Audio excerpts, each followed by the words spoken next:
Oh dear, this is very interesting. Back onto the chopping block today, we are talking about one of the biggest stories of this summer when it comes to the Montreal Canadiens. We're taking a blast to the short-term, immediate past and talking about the 2023 NHL Entry Draft and whom the Canadiens decided to pick at their 5th overall spot.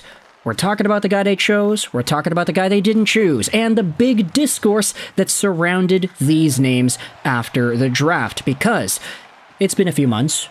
It's midway through December. We are literally halfway through the final month of 2023. It's almost 2024, folks. That blows my mind, but there is indeed a pretty interesting set of information that we can look at when it comes to these two guys. So, we're talking about the Montreal Canadiens' 5th overall pick, David Reinbacher, as well as the guy taken 2 picks after at number 7th overall by the Philadelphia Flyers, Matvei Michkov.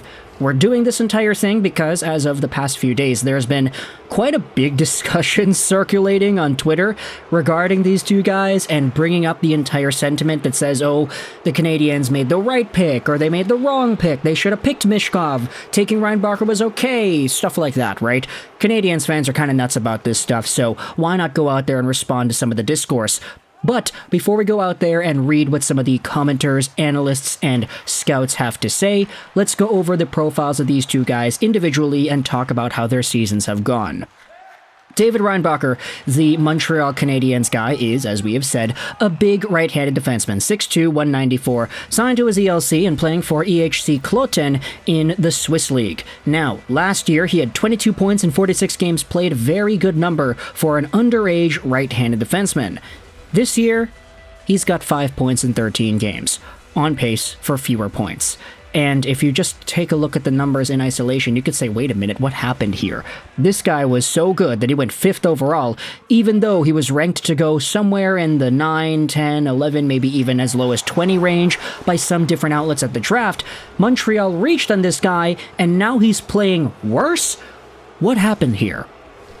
Meanwhile, if you go over to Matvei Michkov and his profile, 5'10", 172-pound left-handed right-wing sniper in the KHL, Michkov this season has 26 points in 29 HK Sochi games. He has outproduced his metric from last year by a pretty considerable margin, and of course it's even more impressive when you acknowledge that he is a younger guy in the KHL. Young guys barely get any opportunity in the KHL, period, so the fact that he is just under a point per game is mind-blowing. Michkov literally went out there and did things that haven't been done since Alex Ovechkin, if not maybe even being better than Alex Ovechkin, and he's been tearing up the KHL as a result. Sure, his contract in Russia goes on for quite a while, but Philadelphia Flyers fans don't care. This is their prospect, this is their guy, he was taken 7th overall, you can debate he should have gone as high as maybe number 3 or 4, and he is phenomenal. So, let's go over to some of the discourse from Montreal Canadiens fans and analysts as to how Reinbacher's year has been going and what this means in regards to the Matvei Michkov conversation. To help us out, we're going over onto Aaron Idovich's Twitter account. He is a scout for Dobber Prospects. I'm sure most of you are familiar with Idovich's work. If not, then you've probably read an article of his from Dobber, but either way, he ended up tweeting this the other day on the 11th. I watched an EHC Kloten game from a few weeks ago today, and here's what I observed. David Reinbacher needs an offensively minded defense partner to be the most effective. He doesn't generate offense on his own, but he can be used as a bumper for offensive play.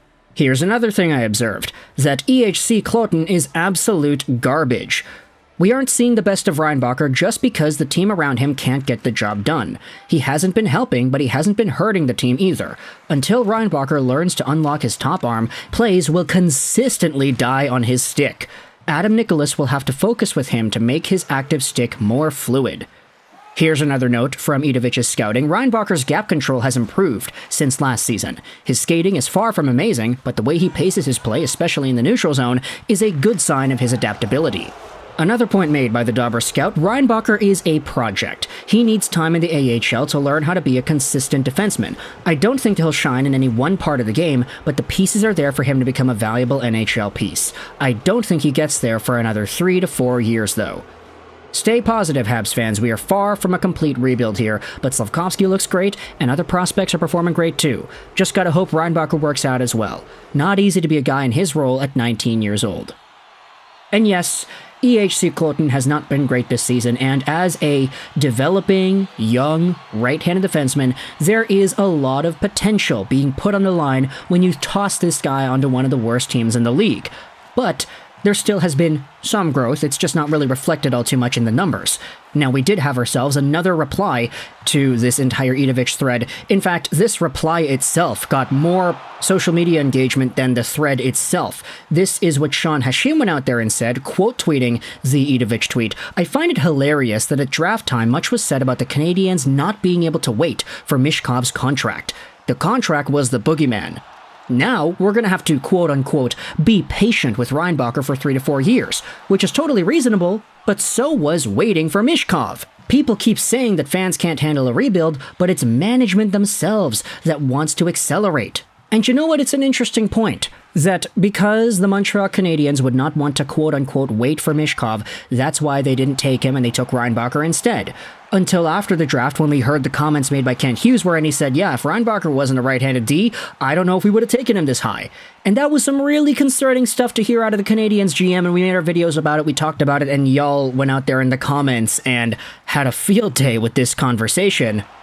But you also had yourselves Grant McCagg coming onto Twitter and having his own sentiments about this as well. This was posted all the next day, so pretty much responding to the Michkov and Reinbacher conversation, Grant McCagg says this: Reinbacher has been on the Swiss League top pairing the entire season and much of last year. There is no 3 to 4 weight on him. And as for the weight being the main reason for the Habs passing on Michkov, that was about the 5th reason on the Canadiens list. Just to be clear, I'm not saying the Canadiens were absolutely right to pass on Michkov. Time will reveal if that was the case. I can't predict the future. I am saying that they've had their reasons for taking Reinbacher ahead of him beyond having to wait a few years. There is not a team in the NHL that would pass on a player they think will be a superstar strictly because they have to wait 4 years. The notion is ridiculous. You try to project future lineups, and the Habs saw Reinbacher as a number 1 D and Michkov as a number 3 winger behind Slafkovsky and Cole Caulfield. Oh dear. Oh dear. Ay. Grant McCagg, you were doing so well, then you shot yourself in the foot with that last sentiment, man. The top reply reads this: Kent Hughes literally told the media that Reinbacher's ceiling was a number 2 defenseman at the draft. And now the idea is being tossed out there that, oh, you think Michkov's going to be like a number 3 winger behind Slafkovsky and Cole Caulfield? Bro. Matvei Michkov. Okay, you know, I'm not going to go out there and make any huge judgments, harsh statements, whatever, but Matvei Michkov is doing things that haven't been done in the KHL since Alex Ovechkin, if not maybe even never being accomplished before. He is literally like in the echelon of top Russian players to ever play in this league at 18, 19 years old. So I don't know if saying that the Canadiens projecting him as a number 3 winger behind Slafkovsky and Cole Caulfield is all too fair of a statement. I don't really think that. I mean, one of the replies by Corey goes out there and says this: if the Canadiens viewed Michkov as a number 3 winger, they need to blow up their entire department if that was the view. Ay. That is, harsh words, eh? So, you see why I'm making this video now? It's a pretty big deal, right? David Reinbacher is playing alright on a bad team, his numbers aren't looking all too great. Michkov, on the other hand, is doing very well.